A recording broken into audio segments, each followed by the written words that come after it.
Have you ever bought a plant that said perennial only to watch it disappear after one winter? Or planted onions that grew beautiful green tops but never made a bulb? You might think you did something wrong. But sometimes the problem isn't you. Sometimes the plant was never meant to grow where you live.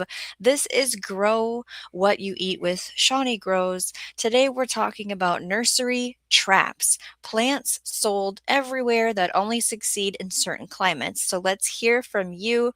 What grinds your gears at the nurseries?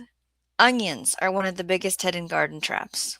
Most gardeners don't realize onions are controlled by day length, not just temperature. So let's pull up a map and I can take me away. According to the growing guides from Johnny's Selected Seeds, onions begin forming bulbs when daylight reaches a specific number of hours. There are three types. We have your long day, needs 14 to 16 hours of daylight, best for northern areas, roughly 37 to 47 degrees latitude. So here is this map. You might have to look at a different map if you're not on this map to figure out what kind of onions you need. Intermediate day onions need 12 to 14 hours of daylight. They work in the middle latitudes. Okay, so we can see there's a section for that. And then there's some overlapping. We have short day onions need 10 to 12 hours of daylight, best for southern climates with mild winters. All right. If you plant the wrong type, a long day onion in the south may never bulb. A short day onion in the north bulbs too early and stays tiny. And here's the trap. Garden centers often sell the same onion sets nationwide. So, someone in Minnesota and someone in Texas might buy the same bag, even though they need completely different varieties.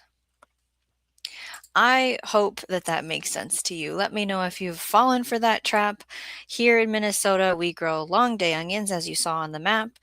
After the summer solstice hits, it triggers the onion to switch into from growing green tops to growing the bulb.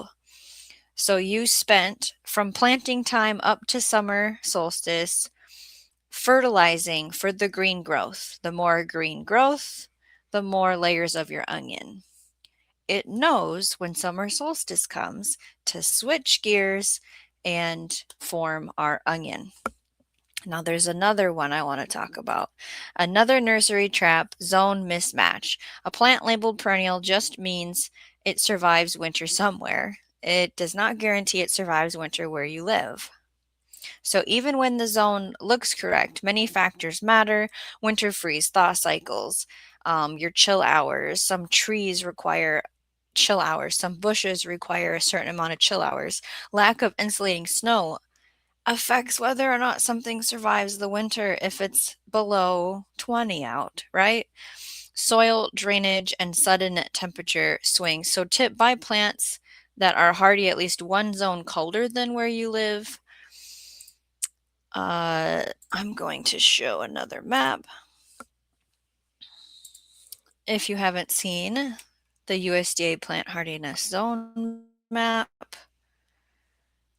it is different colors of zones. So I'm 5A. I used to be 4B.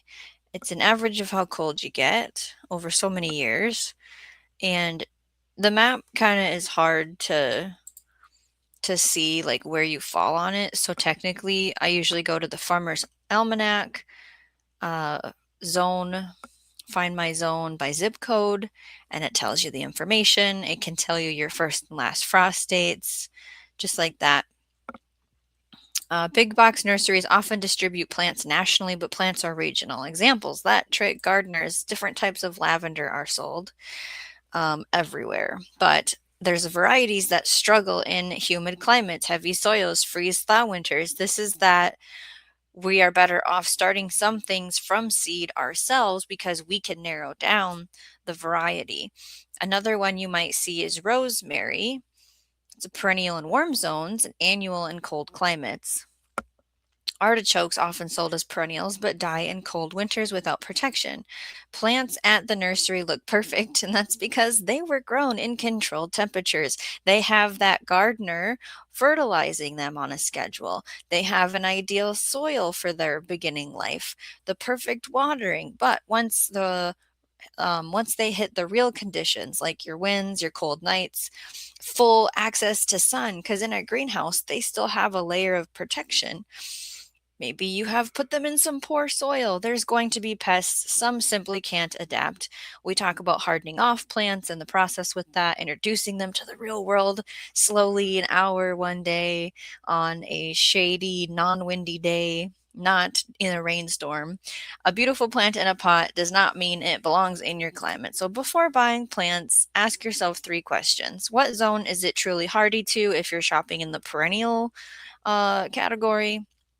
Looking beyond the tag, sometimes researching with your device what the tag says, if it's true or not, because sometimes things are mislabeled. Is this variety suited to my latitude? So that's, we talked about the onion thing. Maybe garlic is something that you need to check into. What type of garlic do you need to grow? Hard neck or soft neck? Is this plant perennial here or somewhere else? Because the same plant can be a perennial in Georgia, but an annual in Minnesota. I want to hear from you. Share your nursery shopping tricks, hacks, tips, ways to save money. Let's have a conversation. There's tons of stuff I did not talk about. When shopping for plant starts, what are you looking for? Right? I want to hear from you. The goal isn't just to grow plants, the goal is to grow plants that succeed. So before you buy, make sure that plant belongs in your climate. It's good to push the zones and it's good to experiment. For myself, a garden center that I have shopped my whole gardening time. So I don't know, we're on 8 years now, I think. It's closed. It switched to just the farm side instead of splitting garden center and farming.